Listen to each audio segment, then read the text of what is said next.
Bonsoir, bienvenue sur Radio Sensation Normandie. Vous êtes dans le MAG, 10 minutes pour en savoir un peu plus sur la vie culturelle et associative de notre région. Aujourd'hui, on reçoit pour la seconde fois, on l'avait déjà accueilli la semaine passée, le club de parapente Euranciel représenté par l'un de ses cofondateurs et vice-président Roland Wacogne, qui est pilote gondolier. Roland, bonsoir. Gondolier. Gondolier, oui, donc bonsoir. en fait pilote gondolier. Alors pourquoi justement cette appellation un peu étrange ? Effectivement, on a fait voler un équipage, donc j'étais le biplaceur, avec la coupe Icare, avec une gondole comme structure. C'est-à-dire que le fauteuil roulant, en fait, était la structure sur laquelle était arrimé, avec du bois, de l'isorel, du contreplaqué, une gondole, comme à Venise. Voilà. Et Bruno, son passager, qui est d'ailleurs de la région de Bernay, Bruno il habite par là, qui est donc hémiplégique. D'accord. Et Bruno était le passager d'une gondole volante, la première gondole volante au monde, à un Icarnaval. Icare comme Icare, Ouais. carnaval. Voilà. Ok. Donc là, Icare, c'est un événement qui se déroule prochainement ? Alors tous les ans, le 3e week-end de septembre, depuis 45 ans, à côté de Grenoble, entre Grenoble et Chambéry. À Saint-Hilaire du Touvet. Voilà, le plus gros festival au monde du volant léger, on va dire. Voilà, tout ce qui vole léger a rendez-vous ces week-ends-là pendant D'accord. 4 jours avec 80 000 personnes. C'est énorme. Et vous, votre défi, c'est de transformer cette gondole en dracar, ou pas ? Bien, voilà, c'est ça, c'est le projet 2018, tout à fait. On a déjà fait la gondole, elle a fait ses preuves, elle a volé 2 fois, on a posé tout bien comme il faut. Et pourquoi pas, le gros œuvre étant fait, pourquoi pas la transformer, comme on est normand, en dracar, et c'est commencé. On a pour projet de refaire voler, avec le fauteuil roulant volant, un dracar. Donc là, en fait, c'est une compétition, ça reste ludique, bien sûr, et bon enfant. Ça veut dire que votre club participe à des épreuves, on l'imagine, régionales et nationales et européennes et mondiales. On en est où là, Euranciel ? Est-ce que c'est un club qui est réputé, connu, redouté dans la région ? On a une bonne image, parce que ce qui fait la beauté et la force de notre club, c'est ça, c'est qu'on a à la fois au plus haut niveau, on a des compétiteurs qui ont parcouru en Coupe fédérale de distance plus de 300 km en un seul vol, hein, c'est très fort, en plaine, sans montagne, dans notre secteur. On a des pilotes qui font des compétitions de distance et qui marquent des points, et qui sont... Moi-même, j'ai été 2e au classement national plaine il y a pas très longtemps, il y a 3 ans. Mais on a aussi cette force d'avoir une activité ouverte à tous, solidaire, avec des vols partagés, on va dire. Des vols aux Andelys, l'an dernier, on va le refaire du côté de Pont-de-Mer, on le refera aux Andelys. On a fait un week-end où l'idée, c'était voler pour se relever.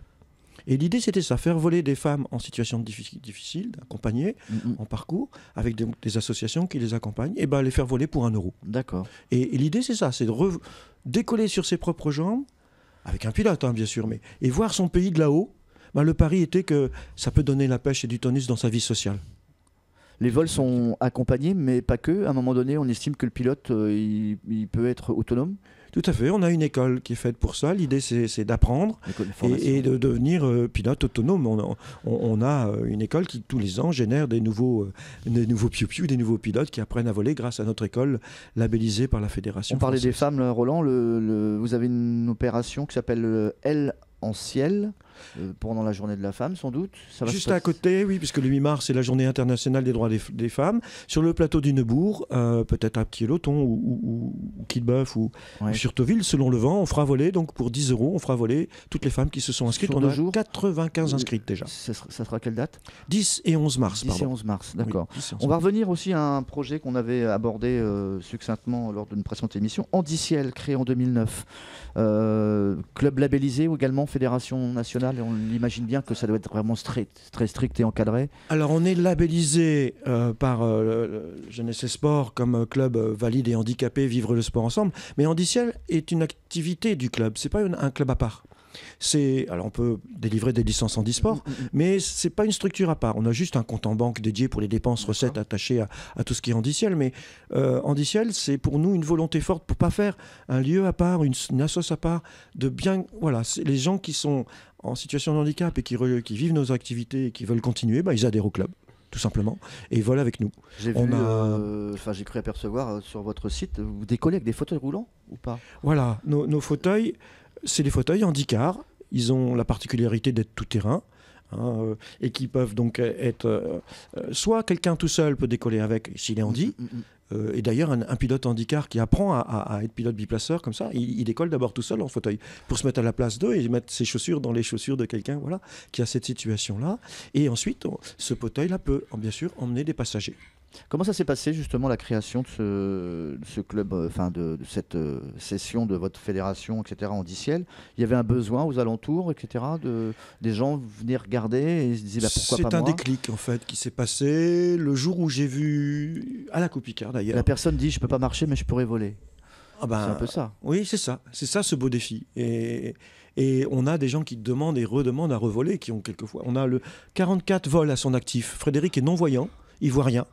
Mais il a 44 fois volé, décollé et même tenu les commandes en vol, avec le pilote derrière qui surveillait un petit peu quand même. Mais...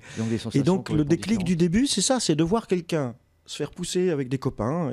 C'était à la montagne et je le vois, il s'installe dans le fauteuil, on accroche son aile, mais je me dis mais il est où le pilote? Mais c'est pas une aile de biplace, ça, c'est une petite aile, c'est une aile à sa taille. Et quand je les ai vus le pousser, et quand je l'ai vu décoller, mais avec un talent, et monter au-dessus des autres et tout, je me suis dit, mais ce pilote-là, il est handi et il vole. Je me suis dit, il faut que je m'y mette. Je suis biplaceur, déjà maintenant, je veux faire la qualif pour emmener des gens en situation de handicap. C'était ça le déclic. Parce que vous, il vous faut une formation différente. Voilà. En plus d'être biplaceur, qui a une qualification, bien sûr, on ne peut pas emmener de passagers sinon, il faut avoir fait 150 vols depuis cette qualif et ensuite passer 3 jours de formation fédérale pour se qualifier handicap. Parlez-moi un peu du Copicard, c'est quoi ça? Alors cette coupe-là, c'est le festival la coupe. Ouais, c'est ce festival qui a lieu depuis 45 ans à côté de Grenoble et où moi je vais depuis, j'y suis peut-être allé 20 fois, je les compte plus. Mais depuis 2009, quand j'y vais, c'est avec un projet handiciel. Et on y va avec un équipage, on réserve un lieu d'hébergement. Donc il y a une compétition réservée pour les gens? C'est un festival en fait. Non, ils vont. Nous sommes parmi les personnes handicapées, nous sommes rares qui vont voler à ce festival. C'est un festival qui réunit tout ce qui vole léger. Et il y a un carnaval volant où il n'y a pas de thème. Il y a toutes sortes d'équipages déguisés. Et dans ce groupe-là de 180 déguisés, il y a nous avec les personnes handies. Il y en a des fois d'autres, mais on est parmi les rares qui volent en équipage mixte. Est-ce que vous allez retourner sur les terres de la genèse du parapente à Mieuxy, etc. Est-ce que vous y retournez des fois dans le côté montagne? Et oui, au retour aux sources, le parapente est né à Mieuxy. Et tenez-vous bien, c'était des parachutes ça coûtait tellement cher de monter en avion et de sauter en parachute, des parachutistes qui se sont dit mais si la pente est très raide à cet endroit-là, si on y allait avec nos parachutes pour faire des économies d'avion. Et ils ont essayé, et ils ont réussi à faire des raplapentes, des mini-vols. Puis petit à petit, c'est devenu le parapente.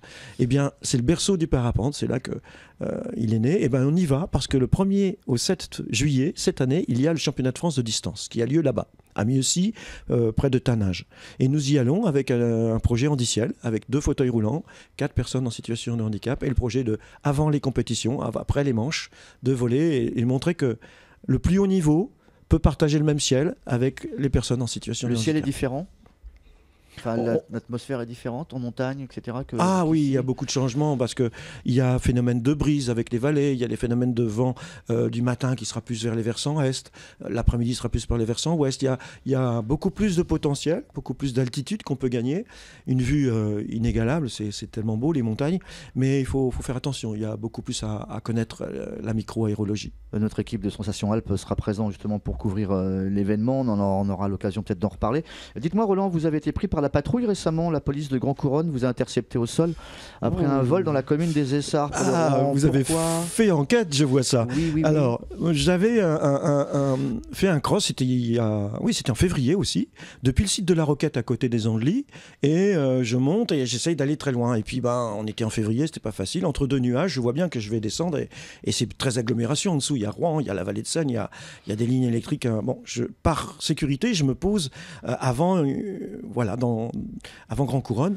Et là, je commence à plier mon aile sur le bord de mon champ, pas loin d'une zone pavillonnaire, et je vois une voiture de police passer, quoi. Et ils me regardent, ils ralentissent, ils se disent mais qu'est-ce que c'est que ce gars avec son aile là? Et je leur dis j'ai posé là par sécurité, c'était pour éviter de survoler trop bas les maisons, et il y avait la ligne des Essarts, le grand pylône. Et puis j'avais plus de radio. Je pouvais plus dire aux copains j'ai posé là. Et plus de batterie dans mon téléphone non plus. J'avais vraiment un souci. Donc je leur demande s'ils peuvent prendre mon téléphone. Je pouvais avoir confiance quand même des policiers pour me le charger dans leur allume-cigare. Et quand ils reviennent, eh bien, ils ont été assez gentils de me rendre mon téléphone, bien sûr, et de me proposer de venir boire un café chez eux. Et j'ai les photos. C'est paru sur Internet. C'est comme ça que vous les avez trouvées. De cet embarquement de gentillesse où les policiers m'ont aidé à me réchauffer et à retrouver ma route et la charge de mon téléphone. Merci Roland. On va pas se quitter sans que vous ayez fait marcher votre petit engin là qui m'intrigue. C'est quoi alors cet engin vert là? Alors, c'est un variomètre. Ce variomètre est un appareil de micro, il est solaire, il tient comme une boîte d'allumettes. C'est si je monte, attendez, j'essaye de le faire ça près du micro, je baisse, je remonte. D'accord. Voilà, 20 cm et il cause. Il cause, il dit bip, et plus il bip, plus il me dit que je monte, et ça m'aide à monter et centrer les ascendances. Très bien, merci en tout cas de nous avoir fait monter dans un ciel bien agréable en Normandie. On espère vous revoir très très vite sur Radio Sensation Normandie. Merci beaucoup. Merci. Au revoir. À bientôt.